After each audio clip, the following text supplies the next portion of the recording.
Aman kan? Yuk. Apa sih ini temanya udah mulai belum sih? Belum. Udah ada yang live? Udah. Udah ada yang live. Udah ada yang live ya? Udah. Ini live ya, ini siaran langsung nih. Ini alis saya mengakui retak karena nunggu ngeletek. Jadi silakan aja kalau mau diedit seperti apa saya izinin. Karena saya akuin ini muka saya lagi Aman. lagi betulin alis. Oke. Terima kasih untuk kehadirannya. Yuk, yuk. Iya, Bu. Ya, Bu. Oke. Bu. Ibu. apa ya? Bingung nih mana dulu yang bertanya? Ibu. Ini mesti nyeting terus. Oh, Akbar. Ini Yan, Ya. ayo dong. Oke.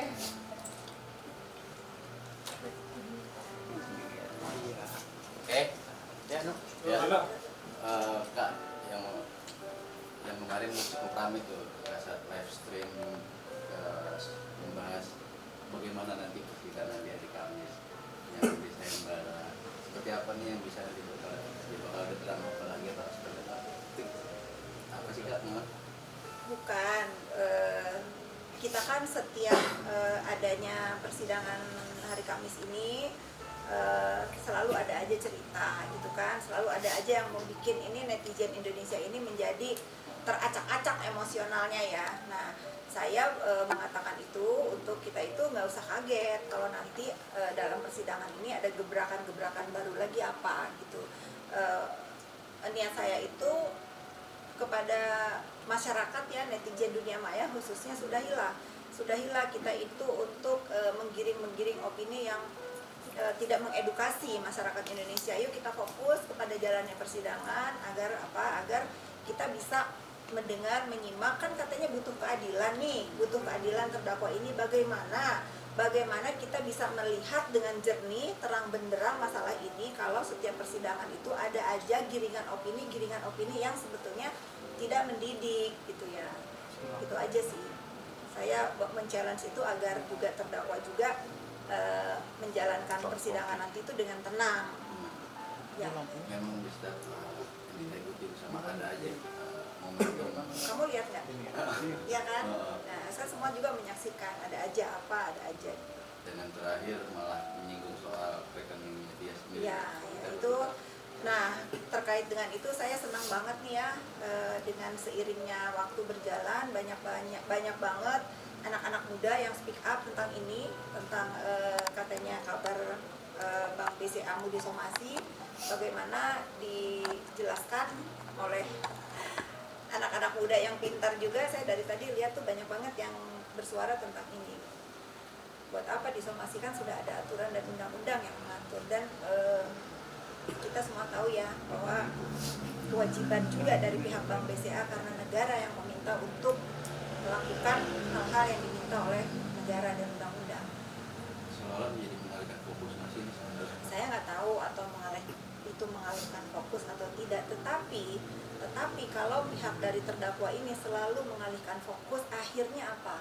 Mereka tidak fokus kepada pembelaan, menurut saya ya, tidak fokus kepada pembelaan dirinya sendiri untuk melepaskan tuduhan terhadap pemerasan dan TPPU-nya gitu.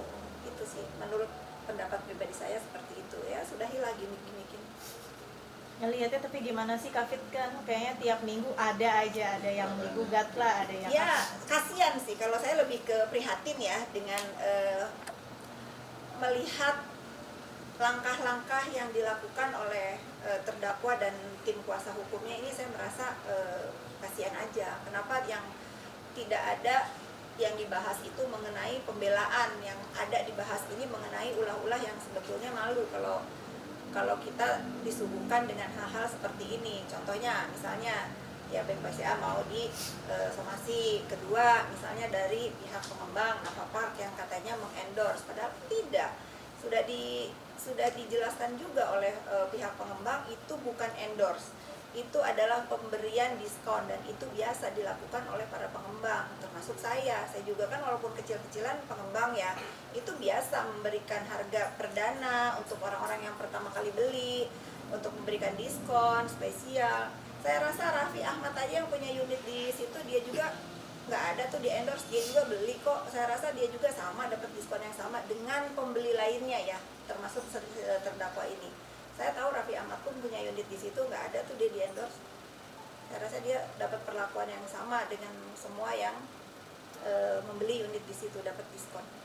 Dalam artian berarti itu lebih ke kayak promosi baru Promosi, dijual gitu iya, ya Kak ya. promosi, Berarti lebih ke promosi. Saya juga beli di sana, saya bukan sombong ya. Nah, Pak dibuka dari awal itu saya beli juga di situ dan sama, saya juga dapat diskon yang saat itu karena saya belinya udah lama, dapat diskon yang lumayan menarik buat saya saat itu, makanya saya beli. Termasuk ini ya, termasuk gedung yang kalian wawancara saya di sini ini juga punya Sinarmas, Napapak, saya juga dapat diskon yang bukan Napapak, ini Sinarmas Land juga, Bumi Para Mewisesa juga, karena saya dulu pertama beli juga ini dapat juga diskon yang bagus. berarti nggak untuk diperuntukkan untuk satu orang aja Ya, gitu ya, lebih ke kan umum. sudah dijelaskan oleh pihak dari Napapak, saya juga udah tayangkan di sosmed saya agar apa ya, agar kita itu smart dalam melihat perkara yang sedang berlangsung ini, jangan sampai giringan opini ini menyesatkan. Nanti kalau misalnya vonisnya nggak sesuai harapan yang menggiring-giring opini ini kan kalian nanti ada lagi apa, tapi ayolah kita sama-sama menyimak fakta persidangan itu seperti apa, agar pada pintar. Sudahilah giringan-giringan opini ini yang membuat kalian itu denial atas fakta yang terjadi. Kak, lagi rame juga soal katanya di rekaman percakapan kakak itu ada ngomong katanya menyinggol Melanie Ricardo karena mendukung Nikita Mirzani. Saya nggak pernah mengatakan itu, tidak ada saya mengatakan itu. Saya tidak pernah menyebut siapapun. Saya nggak ada urusan buat saya melarang siapapun yang akan mendukung, itu haknya masing-masing. Seperti saya mendukung Dr. Reza Gladys, mau siapapun mendukung terdakwa ini silahkan, apalagi mereka kan berteman. Saya tidak pernah melarang atau apapun, tidak pernah, itu kebebasan aja. Tetapi kalau saya mendukung juga Reza Gladys jangan pada komplain gitu ya. Saya nggak ada ngelarang, bebas-bebas aja. Bila perlu jangan mendukung, datang ke persidangan, nah itu top. Itu hebat. Kalau sekarang nama-nama yang selalu diagung-agungkan oleh terdakwa nih, beberapa selebritis nih kan, aku bersahabat sama si A, si B, si C, datang. Nah itu, saya kalau mereka datang justru saya senang, berarti memang mendukung ya. Bagus. Ya, ini juga menduga kayak memang setiap minggu kita baik yang nanti setiap minggu ada aja dramanya, ada ininya, kayak seolah-olah TSM itu struktur secara masif. Apakah ini memang jalannya diulur-ulur waktu dulu terus kita? Saya kurang paham kalau itu ya. Saya kurang pahamnya itu. Persidangan kan ada jadwalnya ya. Saya yakin akan selesai pada saat jadwal yang ditentukan oleh pengadilan. Mau mengulur-ulur bagaimana kan ada waktunya. Saya yakin bakal selesai. Dan kadang juga bakal ada penambahan tersangka masih dalam proses. Saya kurang tahu kalau itu. Kita saksikan aja jalannya persidangan, penambahan tersangka atau tidak itu menjadi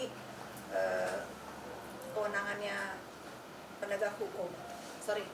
Menjadi kewenangannya penegak hukum.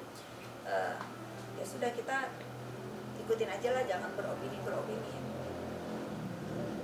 Dengan adanya mungkin ada kemarin tuh selalu ribut di ruang sidang gitu, menurut Kak Fitri itu malah menjadi ini nggak sih Kak, bumerang buat dari Oh iya NM dong. sendiri gitu Kak? Bumerang banget buat dia. Bumerangnya apa? Kok kayak, mohon maaf ya, kok kayak bodoh gitu. Kok harus mencari perhatian publik yang kira-kira nanti akhirnya kan ini bukan masalah yang orang itu membenarkan, mengiyakan aja apa yang saudara terdakwa lakukan. Kalau tujuannya membodohi masyarakat seperti contohnya BCA mau disomasi itu kan lucu ya. Akhirnya kan terdakwa diserang oleh orang-orang yang pintar ya, bukan buzzer nih, orang-orang yang berilmu bahwa apa yang dikatakan itu ya lucu. Ya, Kak, kemarin juga ada di postingan kakak menyentil salah satu wakil rakyat, mungkin seperti apa sih Kak? Oke, itu ya nih, terima kasih pertanyaannya dan mohon maaf sebelumnya.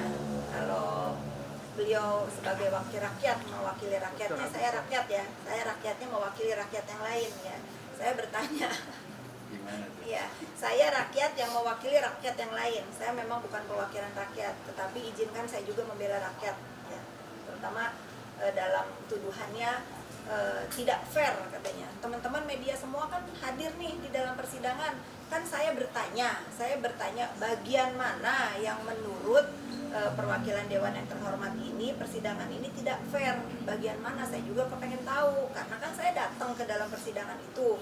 Saya mendengarkan, saya melihat, menyaksikan, saya juga pengen tahu bagian mana yang dirasa tidak fair. Makanya kan saya ajak, ayo sekali-kali kita datang ke persidangan biar bisa menilainya dengan objektif. Dari awalnya adanya pelaporan, penahanan di PMJ dan sampai bergulir di persidangan kan kita menyaksikan semua. Bagian mana yang tidak fair itu saya bertanya. Tetapi ya sudahlah, saya rasa beliau sudah menyadari bahwa ini bukan perkara skincare saja, ya. Tanda kutip, bukan hanya masalah skincare saja. Alasan skincare yang digadang-gadang di bawah itu kan saya sudah jelaskan bahwa saya pun punya klinik di sini. Dulu pun saya pakai produk itu, dan itu bukan produknya Dr. Reza Gladys. Kalau memang ada produknya Reza Gladys yang diumumkan oleh BPOM melanggar aturan, tentu saya tidak akan berdiri di samping dia. Saya akan berdiri di barisan terdepan orang-orang yang menyelamatkan masyarakat katanya. Itu ya. Tapi saya tidak tahu, tidak pernah mendengar produk Reza Gladys itu melanggar aturan. Kalau yang dibawa-bawa itu kan Riberskin, bukan produk dia. Itu dipakai untuk treatment di kliniknya, termasuk klinik saya dulu pernah pakai. Itu sih Bapak Dewan, maaf ya, mudah-mudahan udah paham nih sekarang.